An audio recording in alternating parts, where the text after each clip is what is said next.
मेरी पत्नी कम पढ़ी लिखी थी, पर फिर भी वो जिन औरतों को बच्चे नहीं होते थे उनका इलाज करती थी। और उसके लिए उसने अपने छत पर क्लिनिक खोल रखा था। और वो जिस भी बांझ औरत का इलाज करती, वो औरत प्रेग्नेंट हो जाती थी। मैं नीचे काउंटर पर काम करता था। उसने मुझे सख्ती से कहा था कि तुम ऊपर बिल्कुल नहीं आओगे, क्योंकि ऊपर औरतों का इलाज होता है। और उसकी यह बात मैंने मान भी ली, क्योंकि इससे हमें बहुत पैसा मिलता था। पर मुझे हैरानी इस बात की होती थी कि छत पर सिर्फ वो औरतें ही जा सकती थी जिन्होंने चादर पहना हुआ होता था। मुझे मेरी पत्नी पर शक होने लगा और एक दिन मैं चादर पहनकर ऊपर छत पर चला गया और सामने जो देखा मैं तो सन्न रह गया, क्योंकि मेरी पत्नी उन औरतों के साथ। मेरा नाम महेश है। हमारी आर्थिक स्थिति अच्छी नहीं थी, इसीलिए हमारा गुजर बसर बड़ी मुश्किल से होता था। मैं पढ़ा लिखा था, पर मेरे पास नौकरी नहीं थी। और मेरी पत्नी बहुत कम पढ़ी लिखी थी, पर पता नहीं कैसे मेरी पत्नी ने छत पर एक क्लिनिक शुरू कर दिया, जहां वो उन औरतों का इलाज करती थी जिन्हें बच्चे नहीं होते थे। साल भर तक तो कोई ज्यादा नहीं आता था। उस एक साल में उसके पास बस एक दो औरतें ही आई थी। पर हैरान करने वाली बात ये थी कि वो दोनों ही प्रेग्नेंट हो गई। धीरे धीरे क्लिनिक पर भीड़ बढ़ने लगी। मेरी पत्नी ऊपर उन औरतों का इलाज करती और नीचे मैं काउंटर संभालता था। एक दिन एक पति पत्नी सुबह सुबह क्लिनिक पहुंचे। मैंने उस औरत को ऊपर जाने के लिए कहा और उसके पति को नीचे ही बैठने के लिए कहा। 1 घंटे से ऊपर हो गया था उसकी पत्नी को ऊपर गए हुए, इसीलिए वो ऊपर जाने की जिद करने लगा। मैंने उससे कहा कि ऊपर और भी औरतें हैं, इसीलिए आप ऊपर नहीं जा सकते। मेरी पत्नी मुझे भी ऊपर नहीं जाने देती है।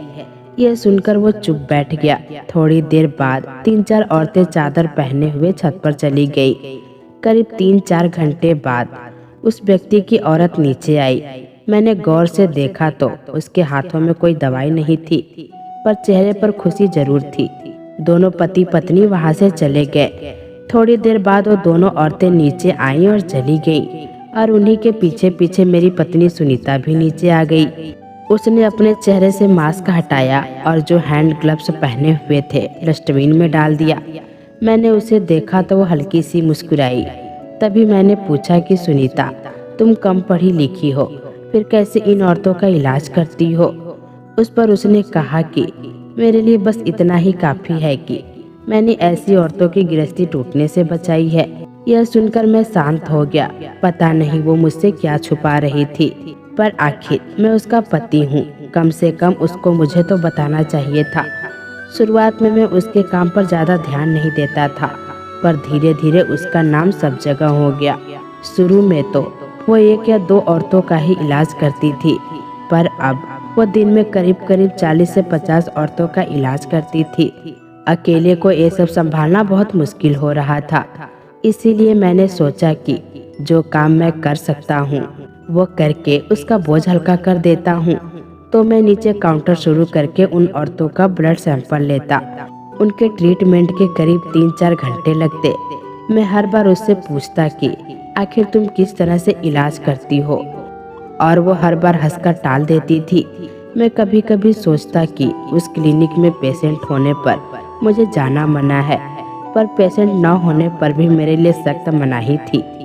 मैं अपने पत्नी से ज़्यादा कमा नहीं सकता था, क्योंकि मैं काफ़ी सालों से बेरोजगार था और उसकी कमाई से घर चलता था। पहले तो 2 वक्त की रोटी मिलना मुश्किल था, उस पर 2 बच्चों की जिम्मेदारी वो अलग, और मैं बेरोजगार था। इसीलिए वो मुझे बार बार ताने मारती थी। कई बार वो मुझसे लड़कर मायके चली जाती थी, और फिर उसने खुद ही कुछ करने की सोची। एक दिन वो मेरे पास आई और मुझसे कहने लगी कि महेश, मुझे छत पर एक क्लिनिक शुरू करना है। मैंने कहा, तुम तो अनपढ़ हो, फिर तुम क्लिनिक कैसे शुरू कर सकती हो? वो बोली, तुम चिंता मत करो, जिनके पति बेरोजगार होते हैं उनकी पत्नियां कोई न कोई रास्ता ढूंढ ही लेती है। मैं मुंह सीधा करके वहां से चला गया। आखिर में उसने छत पर 2 कमरे का क्लिनिक तैयार कर ही लिया। उसने कहा कि जिन औरतों को बच्चे नहीं होते मैं उनका इलाज कर लूंगी। शुरू में मैं उसको धमकी देता। मैंने अपनी बहन के बारे में सुनीता से भी बात की और उसने अनसुना कर दिया। और उसके पीछे कारण भी था। शादी से पहले मेरी बहन रूही ने अपनी भाभी का बहुत तिरस्कार किया था। उसे ननद के रिश्ते के नाम पर बहुत अधिक परेशान किया था। मैं भी कई बार अपनी बहन की बातों में आ जाता था और सुनीता पर हाथ उठा देता था, और ये सब सुनीता को अच्छी तरह से याद था, और शायद इसीलिए वो रूही का इलाज करने के लिए बिल्कुल तैयार नहीं थी। सुनीता का क्लिनिक बहुत अच्छे से चल रहा था, हमारे पास काफ़ी पैसा आ गया, पर कभी कभी मैं रात भर यही सोचता रहता कि आखिर सुनीता इलाज करती कैसे है, और मुझे नींद नहीं आती थी। एक दिन एक बूढ़ा आदमी आया। मैंने उसे नीचे सोफे पर बैठने के लिए कहा और उसकी पत्नी को ऊपर भेज दिया। थोड़ी देर बाद वही दो औरतें चादर पहने हुए आईं और मैंने उन्हें ऊपर जाने दिया। पता नहीं इन दो औरतों को क्या परेशानी थी जो मेरी पत्नी सुनीता दूर नहीं कर पा रही थी, क्योंकि वो दोनों रोज क्लिनिक आती थी। 3-4 घंटे के बाद वो औरतें नीचे आईं और उसी के पीछे पीछे ही वो औरतें भी आ गई। वो औरतें जल्दी से वहां से निकलने की तैयारी में थी। तभी मेरी नज़र उन दोनों में से एक के पैरों पर पड़ी। मुझे थोड़ा शक हुआ क्योंकि उसने आदमी के चप्पल पहन रखी थी। मैंने उससे कहा, आप दोनों कई दिनों से यहाँ आ रही हैं, आपकी जो कोई दिक्कत है दूर हुई या नहीं? तभी उनमें से एक औरत बोली, हम यहाँ औरतों का इलाज करने आते हैं। अब मेरी समझ में आ गया कि उन औरतों का इलाज ये दोनों करती हैं और नाम सुनीता का होता है, पर मुझे क्या लेना देना था। उतने में मेरी बहन रूही का फोन आया और वो रोते रोते कहने लगी, भैया कुछ भी करो पर भाभी को समझाओ वो मेरा इलाज करे, नहीं तो मेरे पति मुझे तलाक दे देंगे। मैंने उसे बहुत समझाने के बाद फोन रख दिया और सभी औरतों के जाने के बाद ऊपर छत पर चला गया। मैंने जैसे ही क्लिनिक का दरवाजा खोला और अंदर गया, सुनीता जोर से चिल्लाई और मुझे बाहर ढकेल दिया। मुझे थोड़ा अजीब लगा और गुस्सा भी आया। फिर भी इन बातों को अनदेखा कर मैंने रूही के बारे में उससे बात की। तब वो बोली कि मैं तुम्हारी बहन का इलाज नहीं कर सकती, उससे कहो कि वो किसी अच्छे अस्पताल में अपना इलाज कराए। मैंने कहा, पर आखिर बात क्या है, क्यों तुम ऐसा कर रही हो? वो बिना कुछ बोले हंसकर वहाँ से चली गई। इसी बात को लेकर कई दिनों तक हम दोनों में बातचीत बंद थी, परंतु उसे कोई फर्क नहीं पड़ा।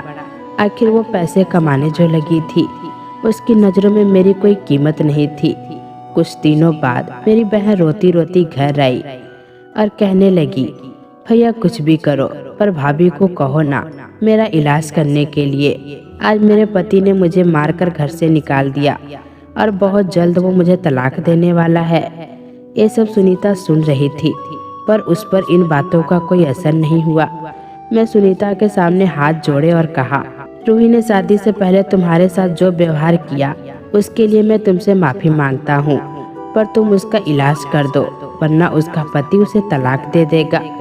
तो उसने बड़ी ही बेफिक्री से कहा, हाँ तो कोई बात नहीं, हम रूही की दूसरी शादी करवा देंगे, पर मैं उसका इलाज नहीं कर सकती।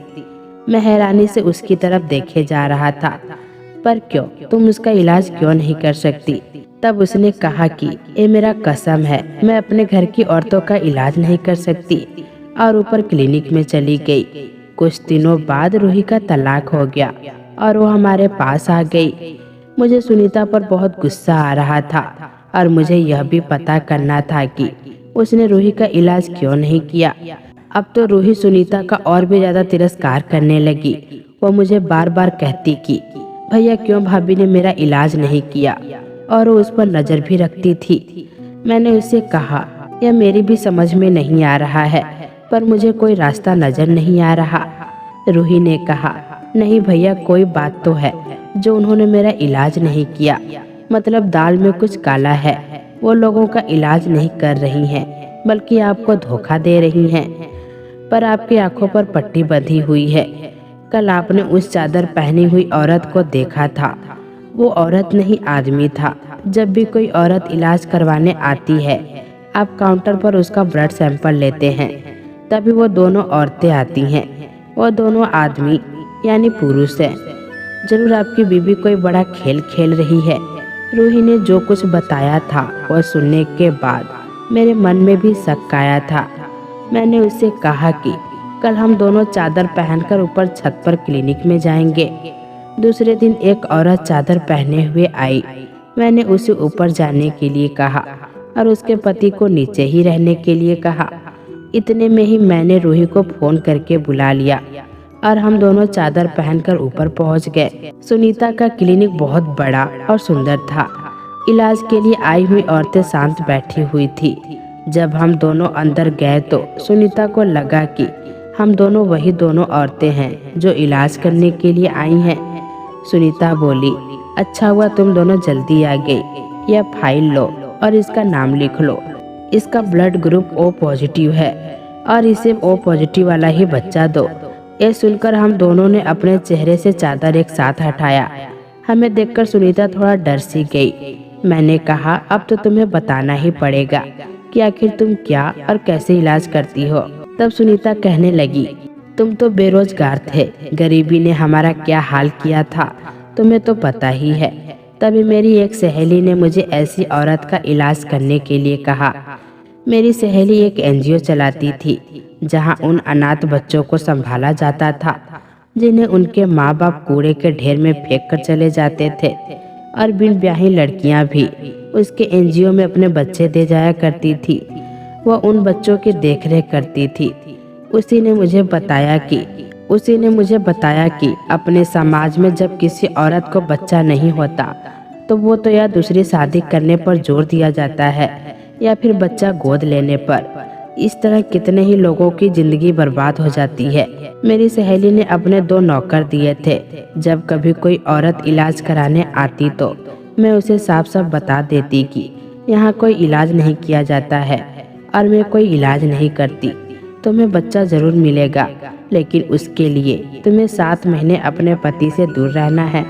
मैं एक बेल्ट दूंगी और अपने पेट से उसे बांध कर रखना है। हाँ, उसे सबको लगेगा कि तुम पेट से हो। और उस औरत के पति का ब्लड ग्रुप ले लेती थी और 9 महीने बाद उसी ब्लड ग्रुप का बच्चा उन्हें दे देती थी। मैं रूही का इलाज इसीलिए नहीं कर रही थी कि कहीं उसको ये सब पता न चल जाए। तब रूही को सारी बातें समझ में आ गई तो उसने कहा कि भाभी, अगर आपने मेरा इलाज किया होता तो आज मैं यहाँ नहीं होती। अब मैं आपका इस काम में साथ दूंगी क्योंकि यह काम समाज के लिए बहुत ही अच्छा है। इस तरह से जो बच्चे अनाथ हुए उन्हें माँ बाप मिल जाते हैं और जिन्हें बच्चा नहीं होता उन माँ बाप की गोद भर जाती है, और इस तरह से कितनी ही औरतों की गृहस्थी बर्बाद होने से बच जाती है। रूही और सुनीता की आंखों में आंसू आ गए और मुझे आज मेरी पत्नी पर गर्व महसूस हो रहा था। तो दोस्तों, कैसी लगी ये कहानी कमेंट बॉक्स में जरूर बताइएगा। फिर मिलेंगे दोस्तों अगली वीडियो के साथ। तब तक के लिए अपना ख्याल रखना।